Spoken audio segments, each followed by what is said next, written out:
పరిశుద్ధుడు మహోన్నతుడైన దేవా మీకు వందనాలు.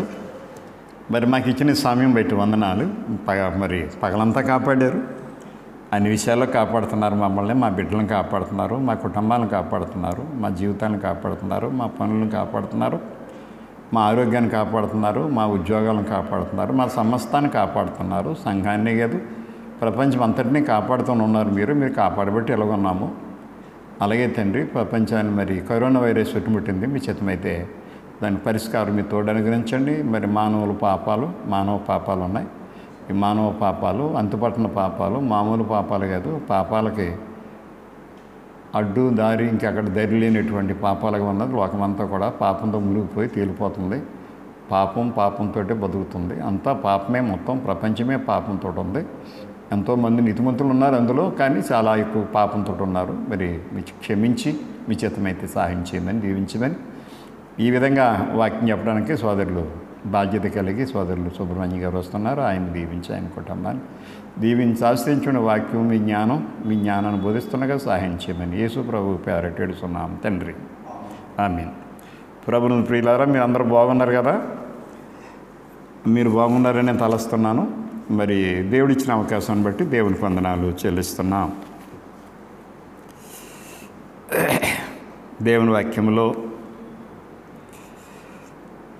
కొరింథీ మొదటి పత్రిక 6వ అధ్యాయము 10వ వచనములో అక్కడ ప్రపంచాన్ని పాడు చేసే అతి భయంకరమైనటువంటిది ఇటు భూలోకాన కానీ అటు పరలోకాన కానీ మరి చేయకూడనటువంటి విధానం. అటు పరలోకానికి, ఇటు భూమికి, భూలోకానికి, అటు పరలోకానికి కానీ మరి పాడు చేసేటువంటి అతి భయంకరమైంది అక్కడ త్రాగుబోతనం. త్రాగుడు అనేటువంటిది ప్రపంచాన్ని మహమ్మారిలాగా అది ప్రపంచాన్ని చుట్టుముట్టేసింది. త్రాగుడు అనేటువంటిది సమాజానికి కానీ కుటుంబానికి కానీ అది నైతికంగానండి, సామాజికంగానండి, సాంఘికంగానండి, మీరు ఏ విధంగా చూడండి, నైతికంగా కానీ సామాజికంగా కానీ సాంఘికంగా కానీ నైతికంగా కానీ మానసికంగా కానీ ఇటు భూలోకానికి అటు పరలోకానికి కూడా భయంకరమైనటువంటిది ఏంటంటే త్రాగుడు చాలా భయంకరమైనది. త్రాగుడు చాలా భయంకరమైనది. చెప్పాలంటే కరోనా వైరస్ గురించి మహమ్మారి అన్నారు. త్రాగుడు కూడా మహమ్మారే.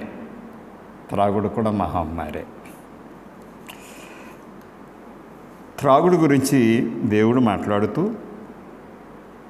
మత్తు పానీయాలు, త్రాగుబోతనం, సామెతల గ్రంథం 20వ అధ్యాయం 1వ వచనములో దేవుడు మాట్లాడుతూ త్రాగుడు గురించి దేవుడు మాట్లాడుతూ 20వ అధ్యాయం 1వ వచనములో ద్రాక్షారసం అంటాడు. అక్కడ ద్రాక్షారసం అంటే మత్తు పానీయాలు. ద్రాక్షారసము విక్రింతల పాలు చేయను, మద్యము అల్లరి పుట్టించను, దాని వశమైన వారందరూ జ్ఞానము లేనివారు. ద్రాక్షారసం విక్రింతల పాలు చేయను, మద్యము అల్లరి పుట్టించను అని చెప్పాడు. అంటే దేవుని దృష్టిలో త్రాగేవాడు బుద్ధి లేని వాళ్ళు. 20వ అధ్యాయం 1వ వచనములో చూసారు. అక్కడ దాని వశమైన వారందరూ జ్ఞానము లేనివారు. త్రాగుడు మహమ్మారి. ఇటు భూలోకానికి అటు పరలోకానికి కూడా అది కూడనటువంటిదే త్రాగుడు అనేది. ప్రపంచాన్ని పాడు చేసే అతి భయంకరమైనటువంటి విధానంలో ఒకటి త్రాగుడు.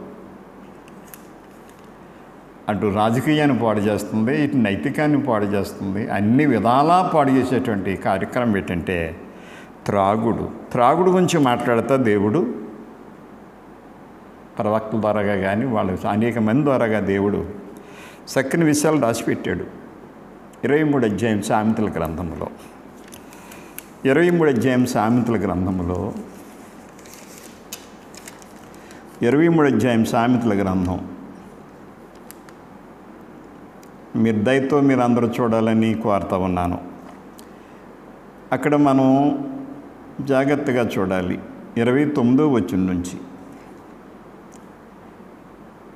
ఎవరికి శ్రమ, ఎవరికి దుఃఖము, ఎవరికి జగడములు, ఎవరికి చింత, ఎవరికి హేతువు లేని గాయములు అంటే కారణం లేకుండా గాయాలు, ఎవరికి మందదృష్టి,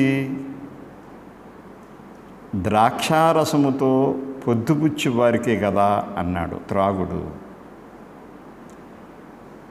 కలిపిన ద్రాక్షరసము రుచి చూడ చేరువారికే కదా. ద్రాక్షరసం మిక్కిలి ఎర్రబడగను గిన్నెలో తలతలలాడుచుండగను త్రాగుటకు రుచిగా ఉండగాను దానివైపు చూడకము చెప్తున్నాడు. దానివైపు చూడకు. పిమ్మట అది సర్పం వల్లే కరుచదు. సర్పం, నాగుపాము, త్రాసుపాము కరిస్తే సాధారణంగా బ్రతకటం ఉండదు. కట్లపాము వల్లే కాటువేయును. విపరీతమైనవి నీ కన్నులు కనబడను. నీవు వెర్రి మాటలు పలుకుదువు. నీవు నడి సముద్రమున పండుకొని వాని వెలే ఉందువు, వాడపోయే చివరను పండుకొని వాని వెలే ఉందువు.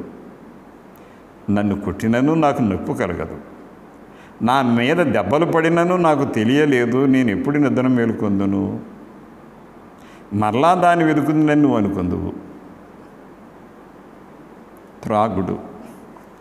త్రాగుడు గురించి దేవుడు మాట్లాడుతున్నాడు. ఎవరికి శ్రమలు వస్తాయి, ఎవరికి దుఃఖాలు వస్తాయి, ఎవరికి జగడాలు వస్తాయి, ఎవరికి చింత, ఎవరికి గాయాలు, ఎవరికి మందదృష్టి చెప్తున్నాడు అక్కడ. దాని ప్రమాదం ఎంత ప్రమాదమో చెప్తున్నాడు ఇక్కడ. త్రాగుడు ఎంత ప్రమాదమైనది, ప్రమాదకరమైంది. ప్రపంచాన్ని పాడు చేసి అతి భయంకరమైనటువంటి మహమ్మారి ఏంటంటే త్రాగుడు. అన్ని కోణాలు, ఎన్ని కోణాలు చూడండి, అన్ని కోణాలు కూడా ప్రపంచాన్ని నాశనం చేసేస్తున్నటువంటిది త్రాగుడు. యెషయా గ్రంథం 28:7 వచనములో, యెషయా గ్రంథం 28:7 వచనములో, యెషయా గ్రంథం 28:7 వచనములో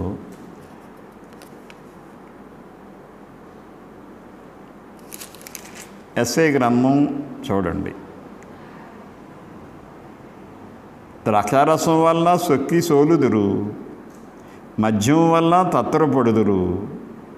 యాజకులేమి ప్రవక్తలేమి అందరూ మద్యం వల్ల సొక్కి సోలుదురు. ద్రాక్షరసం వారిని మింగివేయుచున్నది. ద్రాక్షరసం వారిని ఏం చేస్తుందంటే మింగివేస్తుంది. మద్యం వల్ల తత్తరపడుచున్నారు.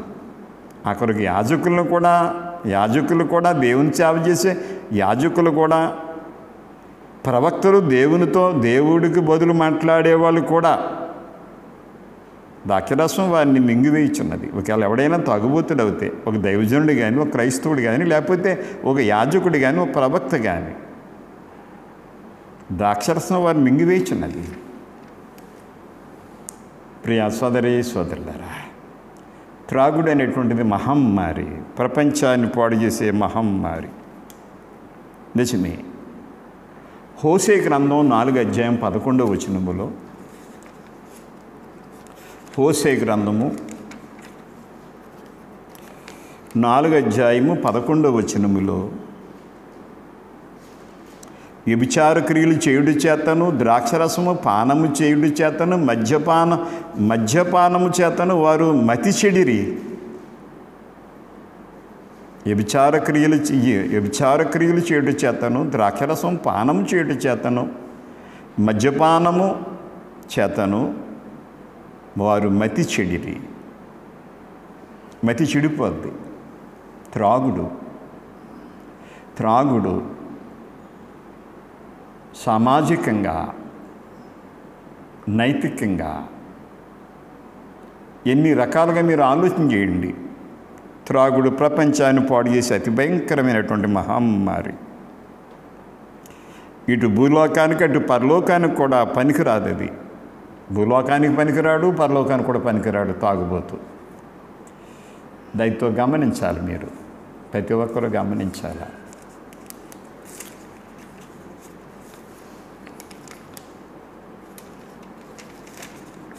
నేను తాగితే మీకెందుకంటారా? అయితే కావాలి, ఒకరికొకరు సహాయం చేసుకోవాలి. నేను తప్పు చేస్తే నన్ను సరి చేయాలి, మరొకరు తప్పు చేస్తే ఇంకోళ్ళు సరి చేయాలి. ఒకరికొకరు అలా హెచ్చరించుకోవాలి, ఒకరికొకరు సరి చేసుకోవాలి. మా డబ్బు మేము తాగుతాం, నీకు సంబంధం ఏంటో అంటారు ఒకవేళ. ఉద్దేశం అది కదా, కానీ మానవత్వంగా మనం ఒకరికొకరు మాట్లాడుకోవాల్సిన అవసరం ఉంది. కొరింథీయులు రాసిన మొదటి పత్రికలో, కొరింథీయులు రాసిన మొదటి పత్రిక 6వ అధ్యాయం 10వ వచనములో, కొరింథీ మొదటి పత్రిక 6వ అధ్యాయము 10వ వచనం చదువుతాను చూడండి. అక్కడ ఉంటుంది, అక్కడ దొంగలైనను, లోబులైనను, త్రాగుబోతులైనను, దోసుకులైనను, దోచుకుని వారైనా, అక్కడ త్రాగుబోతులనే మాట చూడండి, దేవుని రాజ్యమునకు వారసులు కానేరరు. వారసులు కానేరరు.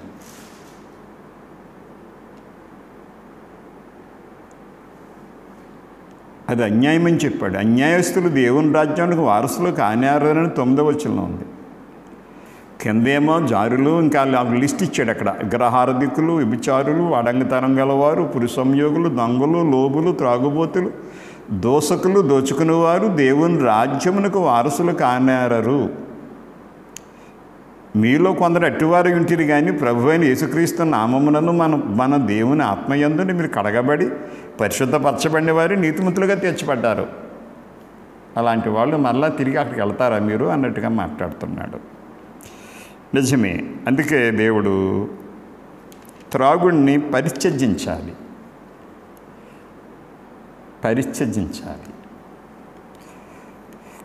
అంటే త్రాగుడు గురించి అదుపులో పెట్టుకోవడం కాదు, దాన్ని పరిత్యజించాలి. ఎడనా వదిలేయాలి, విడిచిపెట్టేయాలి దానికి. ఎందుకు అంటే దేహం దేవుని పరిశుద్ధాత్మక ఆలయం. మీ దేహం మీ దేవుని వల్ల అనుగ్రహించబడి, కొరింథీ మొదటి పత్రిక 6:19లో, మీ దేహము దేవుని వల్ల మీకు అనుగ్రహింపబడి మీలోనున్న పరిశుద్ధాత్మకు ఆలయమైనదని మీరు ఎరగరా? మీ శరీరం పరిశుద్ధాత్మక ఆలయం. మీ దేహం మీ వల్ల వచ్చింది కాదు, దేవుని వల్ల వచ్చిన దేహం. అది దేవుని వచ్చిన దేహం. అందుకు దేహం పరిశుద్ధాత్మ ఆలయం కనుక తాగుని ఖచ్చితంగా పరిత్యజించాలన్నాడు అంతే దేవుని వాక్యంలో. నిజమే. తాగుడు ఏం చేద్దంటే హుందాగా బతకడానికి కానీ నీతిగా జీవించడానికి కానీ ఉపయోగం ఉండదు. అది హుందాగా బ్రతకడానికి కుదరదండి.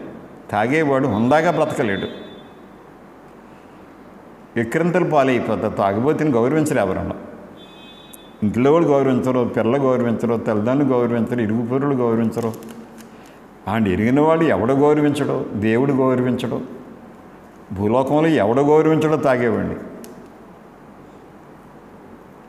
అందువల్ల అందుకే తాగుడిని పరిత్యజించాలి. ఒక మాట, చక్కని మాట ఉంటుంది యెషయా గ్రంథం 55:2 వచనములో. యెషయా గ్రంథం 55:2 వచనములో, యెషయా గ్రంథం 55:2 వచనములో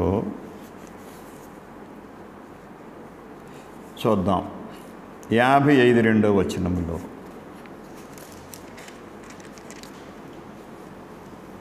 ఆహారము కాని దాని కొరకు మీరు ఏల రోకలు ఇచ్చేదరు,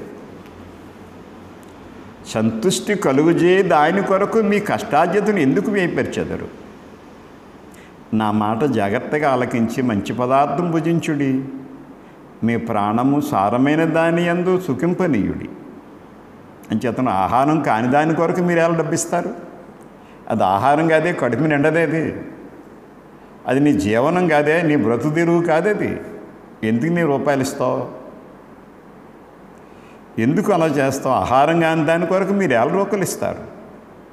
సంతుష్టి ఆరోగ్యం కలుగు చేయని దాని కొరకు మీ కష్టార్జిత ఎందుకు వేయపరుస్తారు అని అడుగుతున్నాడు ఇక్కడ. అందువల్ల ఎందుకు దాన్ని పరిత్యజించాలి అనేటువంటిది.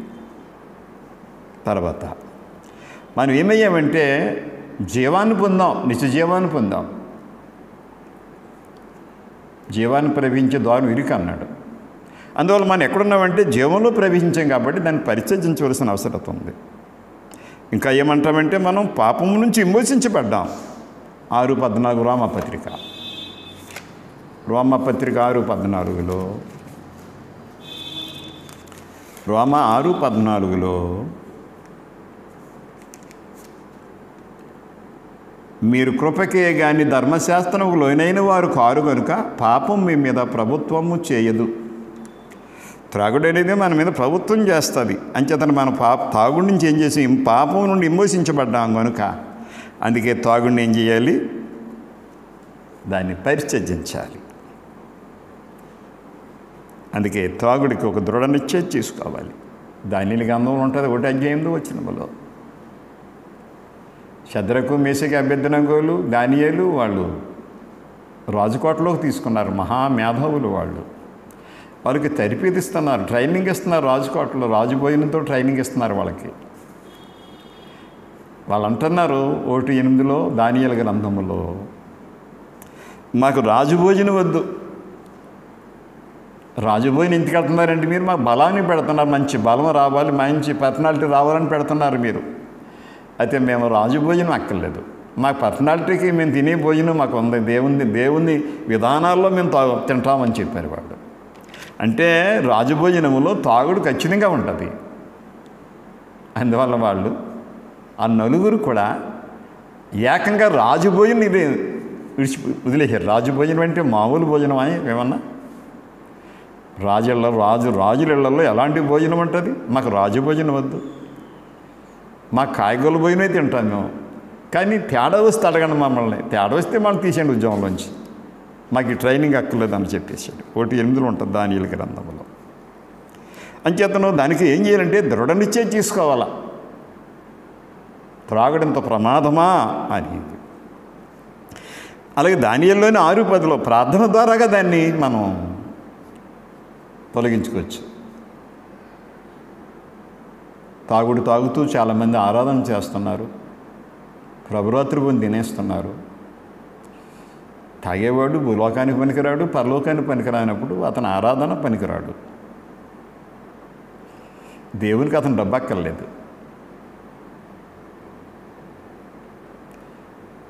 తాగేవాడు ప్రజెంట్ అక్కర్లేదు దేవుని దగ్గర, భూలోకానికి అక్కర్లేదు దేవుడికి ఎందుకు? అంచేతను మనకి దేవుడు ప్రతి శోధన తప్పించుకునే మార్గాన్ని దేవుడు మనకి ఇస్తాడు, భరోసిస్తున్నాడు. ప్రతి శోధన నుంచి విడిపిస్తానంటూ చెప్తున్నాడు. అందుకే జాగ్రత్తగా చూడాలి. తాగుడు అనేటువంటిది అనేకమైన ఇతర పాపాలకు కూడా దారితీస్తుంది. ఒకసారి చదువుదాం 21:18 ద్వితీయోపదేశకాండంలో 21:18. తాగుడు అనేటువంటిది అనేక ఇతర పాపాలకు దారితీస్తుంది. తాగుడు చాలా నష్టం సోదరులారా. తాగుడు చాలా నష్టం. తాగుడు చాలా నష్టం, మామూలు నష్టం కాదు. కుటుంబం పతనానికి దోహదం చేస్తుంది తాగుడు. చూద్దాం 21:18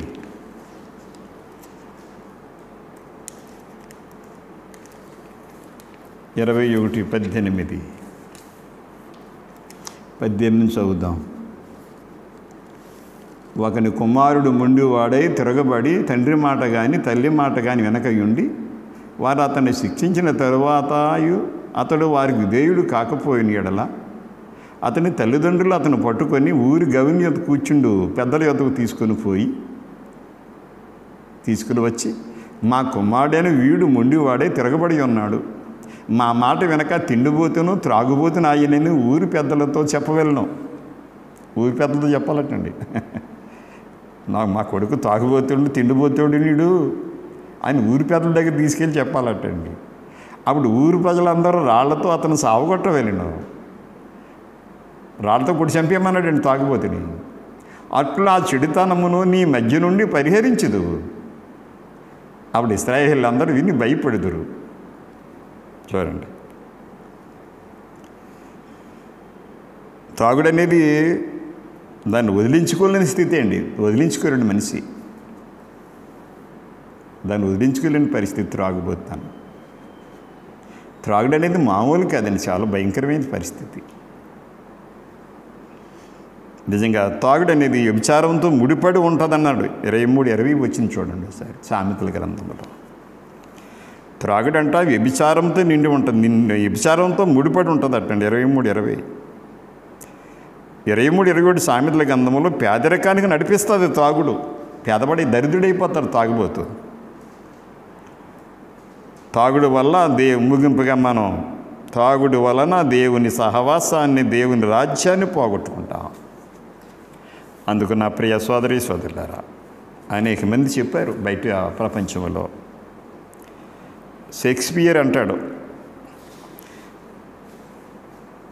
షేక్స్పియర్ ఏమంటాడంటే, మెదడును దొంగిలించేందుకు నోట్లో వేసుకునే విషమే తాగుడు అన్నాడండి. అది మెదడును దొంగిలించేద్దటండి. అందుకు తాగుబోతాడు తెలివితేటలుగా ఉంటాడండి. సల విరిపిరెడ్డ అనేటువంటి ఒక ఆయన తాగుడనేది దెయ్యం అన్నాడండి. తాగుడంటేటట్ట దెయ్యం అన్నాడండి. అమెరికా జనరల్ ఫిర్సింగ్ అనేటువంటి వాడు చరిత్ర అంతటిలో యుద్ధాలన్నిటిలో చనిపోయిన వారి కంటే త్రాగుడు ఎక్కువ మందిని చంపేసింది అన్నాడండి. యుద్ధాల్లో చనిపోయిన వాళ్ళ కంటే తాగే చచ్చిన వాళ్ళు ఎక్కువ ఉన్నారటండి. నిజమే. బ్రిటన్ మాజీ ప్రధాని అంటాడు, తాగుడు యుద్ధం, కరువు, ఉపద్రవాల కంటే కూడా ఎంతో భయంకరమైనదండి ఆయన. అంచేతనం త్రాగుడు అనేది చాలా ప్రమాదకరమైంది ప్రియ సోదరి సోదరులారా. అంచేతనం త్రాగుడు ప్రపంచానికి అది మచ్చజెచ్చే పరిస్థితి. తాగుడు ఇటు భూలోకానికి అటు పరలోకానికి పనికిరాడు. అందరికి వందనాలు.